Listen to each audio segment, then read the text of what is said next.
Good morning. Morning. We That was intend to a start- really good start, wasn't it? Good Yes. morning. You think we should just Heartfelt. plow right into it, or No, shall we? no, I don't think that at all. Okay. This this was me saying, if we turn it on now, you'll be bantering for a moment. Oh, I see. Okay. And then you said, let's turn it on. Yes. Did I up and do that? You upended it. Let's see what I can do here. No, that doesn't work. See, I want a drinky bird up here to represent his fellow bird kind, because, like penguins,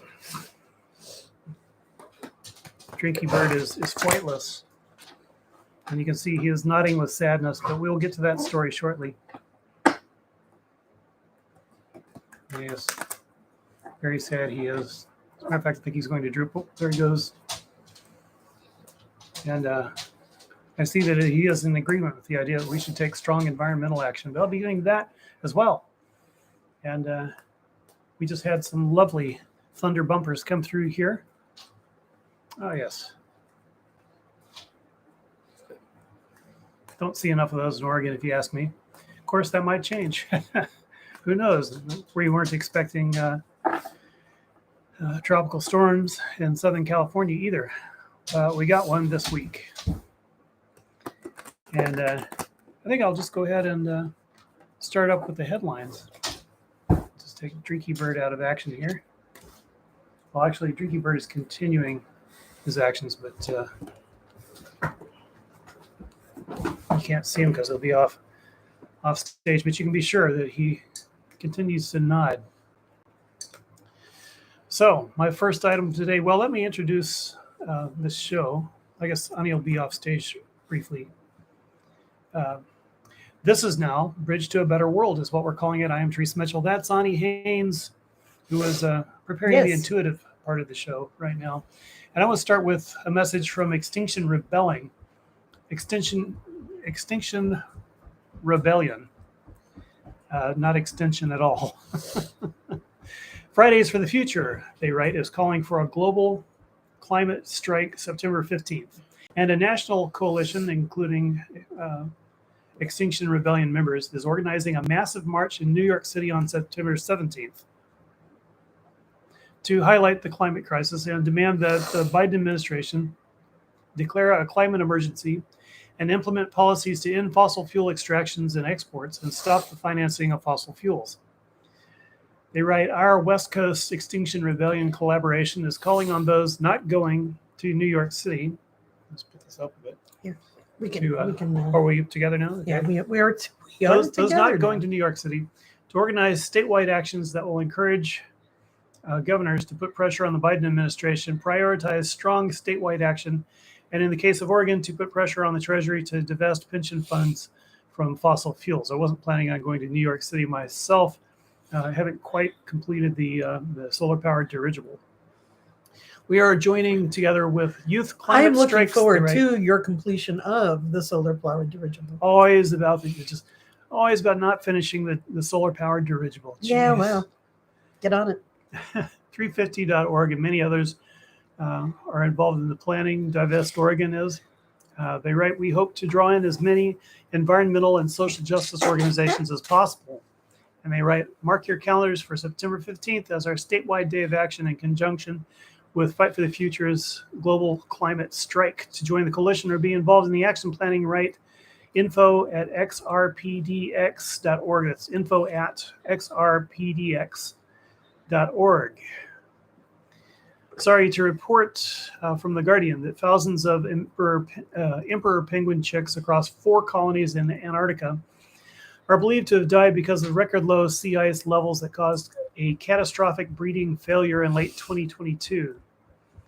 Analysis of satellite images showed the breakup of usually stable sea ice and the disappearance of the colonies at a time when chicks had not yet grown their waterproof feathers. Scientists have said emperor penguins face an uncertain future under global heating because they are so reliant on sea ice, which is projected to decline as the world's oceans heat up. The breeding failures in the Bellinghausen Sea were without precedent, the research said, as it was the first time multiple colonies across a large region had all failed in a single season. Emperor penguins are the great big ones that are like more than 3 feet high, and who were seen in those videos curiously following the researchers around. They're so adorable. Of course, all penguins are, but oh my God, thousands of emperor penguins. Well, and thousands of emperor penguins is sort of, it's really sad. It's just really heartbreakingly sad. And yet there are so many species that are precarious right now because of the global climate disaster that we have caused, that human beings have caused. And so that kind of harkens back to the importance of your first story with the global strike for climate, right? Yes, well, humans are vastly more September important. 15th Yes. would be that. And I just, yes, good information. I wanted to just sort of emphasize the linkage there, that it's way past time for reggae on the freeways. As Judy Berry would say, it was her sort of phrase for no more business as usual. We are living on a planet that is heartbreakingly damaged right now, and our species are the damagers. So we really have to step up. We have scientists who are yelling about it. We have teachers that are yelling about it. We have students that are yelling about it. We have really a good cross section of humanity that are saying no. Who's not saying no? Our leaders. So how do we actually shake the tops of these nations, the ones that actually make the policies that get to decide our fate? How do we reach them? That's my question. Carry on. I'm sure that thousands of humans have actually died during the extensive Southwest heat wave, which has gone on for a couple months now. Absolutely. Well, hundreds of thousands of humans have died due to climate change over the last 10 years. And it's this year that the chickens are really coming home to roost for North America. But not the penguins. Thank you. Carry on. Carry on, will you? Will you get in your bag, you crazy dog? I think he's determined to rip down our props back there. One. Yes, you're very cute. Go sit down. Go lay down. He wants to reveal the disorganized bookshelf. That's what he wants. Yes. So, speaking of climate change, global shipping bodies have been urged to come together to share transit plans at one of the world's key maritime choke points, because officials at the Panama Canal Authority are warning that water conserving measures will be in place for at least the next 10 months. There's a great big pileup of ships at the Panama Canal because why? There's not enough water to go through the canal. Why? Climate change. Faced with an unprecedented drought this year, combined with the onset of the El Nino weather phenomenon, administrators at the Panama Canal have cut the draft restrictions for ships transiting its larger Panamax locks by 2 meters, as well as slashing the volume of daily transits by 20% to just 32 vessels a day. These measures have seen ships backing up in significant numbers at either end of the canal. Pardon me. Today's official total count is 129 ships, down from a peak of 165 earlier this month, but still 43% higher than the average. So shipping's delayed, prices are increasing. Some ships are going to have to go around the Cape. And in between the stories, I'd like to quote Carlos Santana at a concert. Quote, "When God made you and me, before we came out of the womb, you know who you are and what you are. Later on, when you grow out of it, you see things and you start believing that you could be something that sounds good, but you know it ain't right, because a woman is a woman, as a man is and a man is a man. That's it. Whatever you want to do in the closet, that's your business. I'm okay with that," end quote. A little free speech from Carlos Santana. Fuck you. This year, from Grist, nearly 100,000 people in Bangladesh have contracted dengue fever, a mosquito-borne viral disease common in tropical and subtropical regions of the world. The number of infected patients is overwhelming the fragile hospital system there. More than 450 people have died so far, the deadliest dengue outbreak in the nation of approximately 170 million since record-keeping began in 2000. Sri Lanka nearby is also experiencing a sharp spike. more than 400,000 cases of dengue this year alone. And dengue is a horrible way to die. Dengue is just horrible if you get it at all.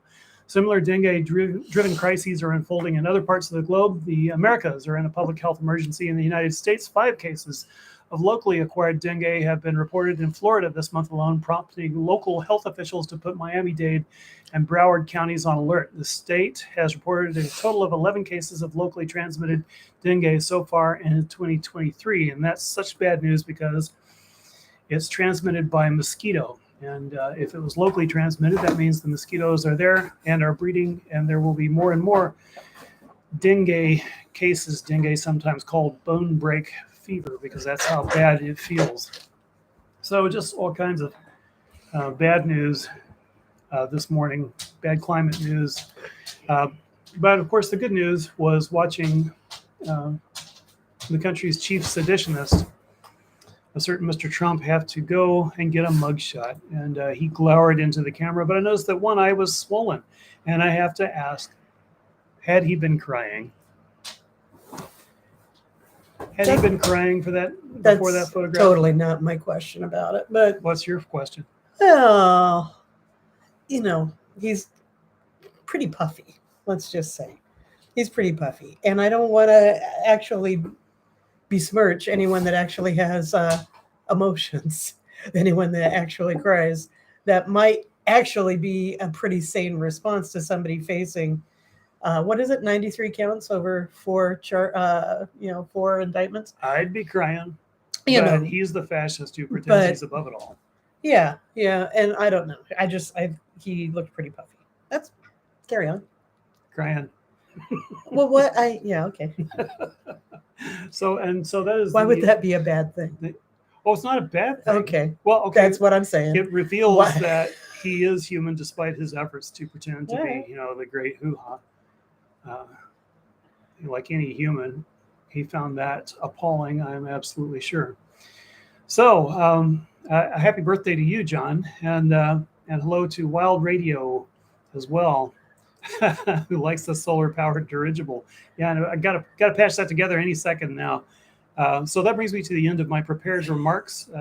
How's the intuitive end of it going? Puffy for 215 pounds too. Yeah, again, 215 pounds. So I've noticed that people are putting on the web images of bodybuilders who are 6'3" and 215 pounds, and they're quite a bit more svelte than Mr. Former Guy. But that's just another absurdity. It's like, I'll be so glad when it's done and he's locked up and we can forget about him. So what's the word? Well, what was I going to say? She wants to put on for a Halloween costume, she put a little sign around her neck that said "Actual Witch." It's true. I did that. It was in the 90s. I had a friend. We did it together.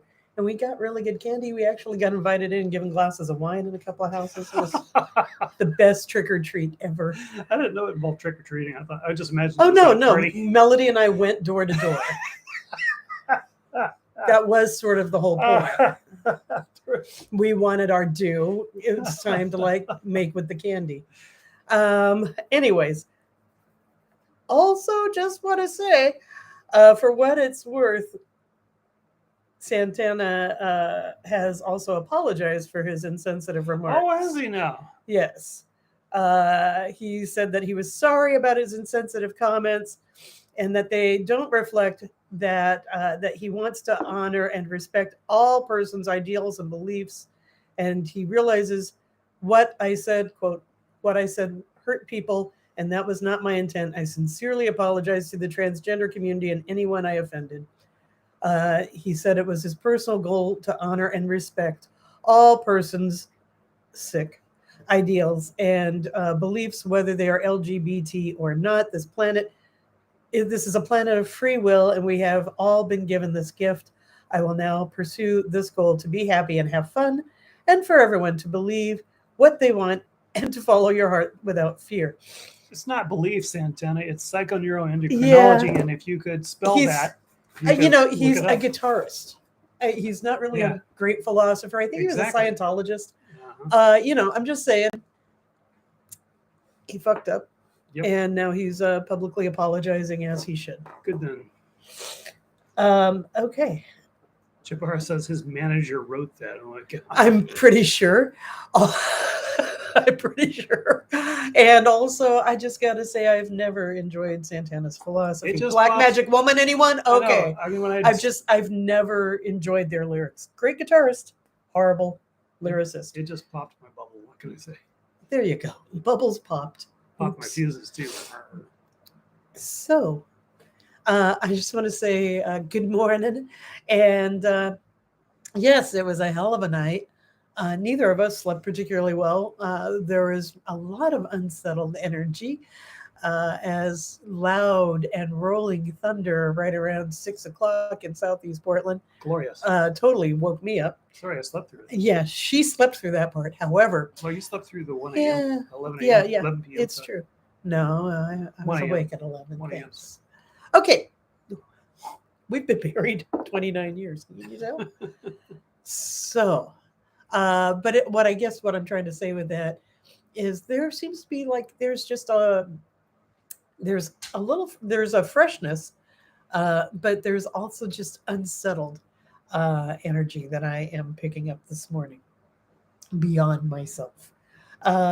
So, what do I want to say about that? I want to say that we are moving into the equinox, right? Equinox is just under a month away. We are watching the shortening of the days. We are watching the turning of the leaves. Fall is definitely coming. And that it's a time of change. And also, this is a time of harvest, right? This is, we are looking at the midst of the harvest festivals. This is a time to really think about what it is that we put out there for our intentions at the very beginning of this calendar, this sort of festival season. That would be the winter solstice. What did we want? How did we want to see it? What did we want to fill our lives with this year, this turn? We are heading into the midst of the harvest. And so, how is that coming in? What adjustments do we need to make? Think about these things as we ponder this week's cards. This week's cards are the Strength card, the Fool inversed, and the Four of Cups. And so, what does this mean? Well, we are very strong. We have core inner strength that will see us through. That is very important to tap into. We estrange ourselves from it when we overthink things, when we rush through things, when we focus too much on the goal and not on the journey. And as we do that, we're likely to miss gifts. We are likely to find boredom because we are sort of in that rush and everything sort of grays out because we are fixated on the end of our the end of our manifestation. The end, our desire is out there, but what we have to realize is that really every step of our journey is a time to kind of get to know ourselves better. How we react to the little things along the way show us our true heart. And so we have to slow down and realize that we are wild beings. It's hard to contain us. And we have, we have the whole world to explore. So best not to overthink things, best not to make things overly complicated, but to enjoy our nature, our strength, and our time here together. If you're finding yourself bored or feeling like you're stuck in a rut, call a friend and do a little something unexpected. See what you can do to sort of trick yourself into jumping out of that rut. If you were an old 33 LP, how can you sort of hit the side of the machine to get the needle going again if it's hit that pop in the record? So that is the reading I have. We are strong. Feel our strength. Share our strength. don't overthink things. Don't make it more complicated than life already is. And if you're feeling stuck in a rut, call a friend and see what you can do to shift perspectives and to get out and just try something new and enjoy yourself. That's what I have. Right on. And with that, Is it time to bid adieu? that's what I have. right. Do you have more? No. All right. Drinky Bird would like to bid you a fond adieu until next week. It's so nice to see y'all. I would see your comments anyway. Drinky Bird agrees with that comment. Happy birthday to so many of our friends that have birthdays this week. Drinky Bird Just bows got to to your say birthdays. that. Happy birthday, y'all. Woo! Our love goes out to you and to all the ships at sea. See you next week. See ya. Bye.